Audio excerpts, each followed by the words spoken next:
Praise the Lord. परमेश्वर के वचन को सुनने और सीखने के लिए आप सबों का स्वागत है। मसीह जीवन की बहुत महत्वपूर्ण बात परमेश्वर ने आज आपसे बांटने के लिए मेरे मन में रखी है। यूं तो मसीह जीवन के बहुत सारे इंपॉर्टेंट पहलू हो सकते हैं, इंपॉर्टेंट विषय हो सकते हैं, लेकिन सबसे इंपॉर्टेंट बात प्रार्थना है। क्यों प्रार्थना इतनी इंपॉर्टेंट है? जब व्यक्ति प्रार्थना करता है तब क्या होता है? सुने यीशु मसीह के जीवन से आज हम सीखेंगे। जब व्यक्ति प्रार्थना करता है तब क्या होता है? बाइबल में लिखा है लूका रचित सुसमाचार उसका 3 अध्याय उसकी 21वीं आयत। जब सब लोगों ने बपतिस्मा लिया और यीशु भी बपतिस्मा लेकर प्रार्थना कर रहा था तो आकाश खुल गया। जब यीशु मसीह प्रार्थना कर रहा था तब आकाश खुल गया, तो इसका मतलब है कि जब एक व्यक्ति प्रार्थना करता है परमेश्वर उसके लिए भी आकाश को, स्वर्ग को, हेवन को खोल देता है।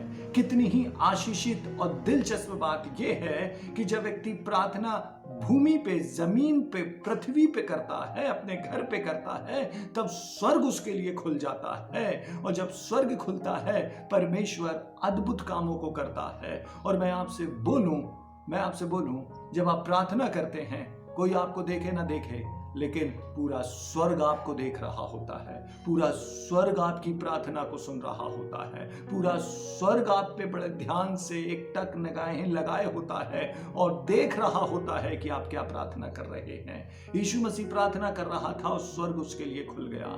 और मैं ऐसे बोलूं, इस दुनिया में रहते हुए हम में से बहुत सारे लोग बहुत कुछ प्राप्त करना चाहते हैं और उसको पाने के लिए यत्न करते हैं, परिश्रम करते हैं, हम काम करते हैं। लेकिन समझें, जब हम आशीष के लिए काम करते हैं तब हम काम कर रहे होते हैं, लेकिन जब हम प्रार्थना कर रहे होते हैं तब हमारा परमेश्वर काम कर रहा होता है। स्वर्ग खुल जाता है, परमेश्वर और उसके दूत काम कर रहे होते हैं। कितनी ही दिलचस्प आशीषित बात है।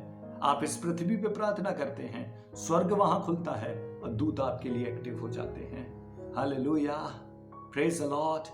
और सुने, एलिया के जीवन में एक बार एलिया ने आहाब से और अशेरा और बाल के नबियों से कहा कि आओ आज हम देखें कि सच्चा परमेश्वर कौन है। और वो एक स्थान नियुक्त करता है जहां पे बाल और अशेरा के नबियों को बुलाता है और इजराइल को बुलाता है और सारे इजरायली लोग वहां पे हैं। बाल और अशेरा के नबी वहां पे हैं। और तब वो बाल और अशेरा के नबियों से कहता है कि जो सच्चा परमेश्वर है वो स्वर्ग खोले, स्वर्ग से आग गिराए और प्रमाणित करे कि वो सच्चा है। यदि तुम्हारा देवता सच्चा है तो तुम प्रार्थना करो, और यदि मेरा परमेश्वर सच्चा है तो मैं प्रार्थना करूंगा। जिसका परमेश्वर सच्चा है उसको स्वर्ग खोलना पड़ेगा और आग को भेजना पड़ेगा। और लिखा हुआ है पहला मौका वो बाल और अशेरा के लोगों को देता है, नबियों को देता है। और जब वे प्रार्थना कर रहे होते हैं, पुकार रहे होते हैं, लिखा सुबह से शाम हो जाती है, कोई हलचल, कोई आवाज नहीं। और सारे समय को देने के बाद फिर एलिया का समय आता है और एलिया जब प्रार्थना करना शुरू करता है, सुने उसकी प्रार्थना।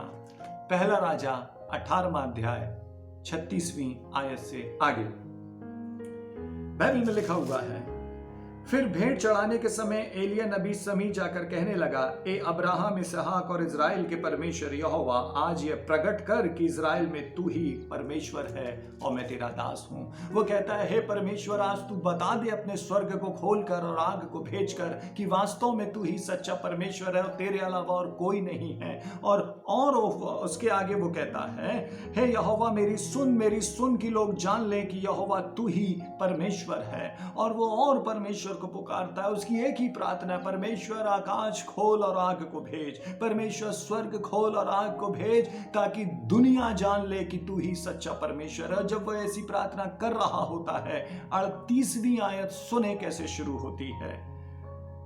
तब यहोवा की आग आकाश से प्रकट हुई और होम बलि को लकड़ी और पत्थरों और धूलि समेत भस्म कर दिया। बाइबल में लिखा हुआ है, जब वो प्रार्थना कर रहा होता है आकाश खुल जाता है, आसमान खुल जाता है, स्वर्ग खुल जाता है और परमेश्वर की आग वहां से उतर कर आ जाती है। और एलिया ने भेंट चढ़ाने के समय भेंट चढ़ाने के लिए वेदी बनाई थी और उस वेदी के आसपास बड़ा गड्ढा किया था और उस पर बहुत सा पानी भर दिया था। लेकिन जब परमेश्वर को उसने पुकारा और परमेश्वर की आग वहां पे आती है, वो उस पानी को भस्म कर देती, जला देती, सुखा देती है और परमेश्वर महिमा को प्राप्त करता है। जब एलिया ने प्रार्थना किया, परमेश्वर ने आग को भेजा, और फिर जब एलिया ने प्रार्थना किया, परमेश्वर ने बारिश को भेजा। ऑलवेज जब व्यक्ति प्रार्थना करता है, परमेश्वर अपने स्वर्ग को खोलता है और उसके लिए और उसके द्वारा आश्रय कर्मों को करता है। मैं आपसे बोलूं, यदि आज आपने प्रार्थना करना प्रारंभ किया, यदि आपने इस विश्वास से कि आज मैं प्रार्थना करूंगा और स्वर्ग का परमेश्वर स्वर्ग खोलेगा, मैं आपसे बोलूं स्वर्ग खुलेगा आपके जीवन का और आपके परिवार का। आने आवश्यक उस आग में जो परमेश्वर स्वर्ग खोल के भेजेगा, परमेश्वर उसमें भस्म कर देगा। आपका जीवन पूरी तरह बदल जाएगा, आपका परिवार पूरी तरह बदल जाएगा, आपका माहौल, जीवन की परिस्थिति, जीवन का माहौल पूरी तरह बदल जाएगा। लेकिन कब? जब आप प्रार्थना करेंगे, जब स्वर्ग खुलेगा। हालेलुया। मैं आपसे बोलूं, आपके पास बहुत सारे काम हैं, लेकिन उन सब कामों में सबसे ऊपर, सबसे पहला काम प्रार्थना को बनाएं। सबसे पहली बात अपने जीवन में प्रार्थना को दें। जब व्यक्ति प्रार्थना करता है, परमेश्वर स्वर्ग को खोलता है। और मैं आपसे कहना चाहता हूं, आज आप प्रार्थना करें, परमेश्वर से प्रिविलेज मांगें कि प्रभु मैं प्रार्थना भी कर सकूं और मेरी आंखों को खोल कि मैं स्वर्ग को खुलता हुआ देख सकूं। मेरी आंखों को खोल कि मेरे जीवन से तेरी महिमा प्रकट हो। एलिया ने प्रार्थना किया, आग आई और तूने महिमा पाया और तेरा नाम महान हुआ। आज मैं प्रार्थना करता हूं, प्रभु हम प्रार्थना करें और तेरी आग आए, हमारे जीवन का अनावश्यक भस्म भी हो जाए और तेरा नाम महिमा पाए। मैं आपसे बोलूं, केवल आप ही के पास एक सच्चा परमेश्वर है जो स्वर्ग खोलने की ताकत रखता है। बाल और अशेरा के नबी भी पुकारते रहे, सुबह से शाम तक पुकारते रहे, लेकिन स्वर्ग नहीं खुला। क्यों? क्योंकि उनके पास अथॉरिटी नहीं है, उनके पास अधिकार नहीं है। वो जिसको पूजते हैं उनके पास सामर्थ्य नहीं है स्वर्ग को खोलने की, लेकिन एलिया के परमेश्वर के पास सामर्थ्य है। क्यों? क्योंकि वो स्वर्ग में विराजमान है। मैं आपसे बोलूं, केवल आप ही तो वो लोग हैं जिनकी प्रार्थना को सुनकर परमेश्वर स्वर्ग को खोल देता है। आप प्रार्थना करें, आपके ऊपर, आपकी फैमिली के ऊपर, आपके लोगों के ऊपर परमेश्वर अपने आकाश को खोल देगा। आइए प्रार्थना करें। प्रभु, एक बार फिर से धन्यवाद के साथ हम आपके चरणों में आते हैं। धन्यवाद देते हैं प्रभु, क्योंकि जब हम प्रार्थना करते हैं तब स्वर्ग खुल जाता है।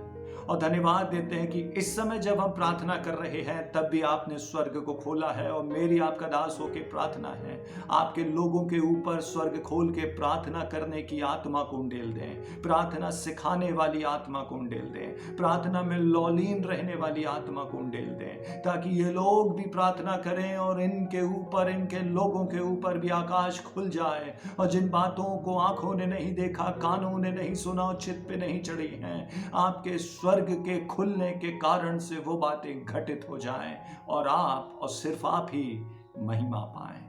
धन्यवाद यीशु मसीह के नाम में, आमीन। परमेश्वर आप सबों को आशीष दे।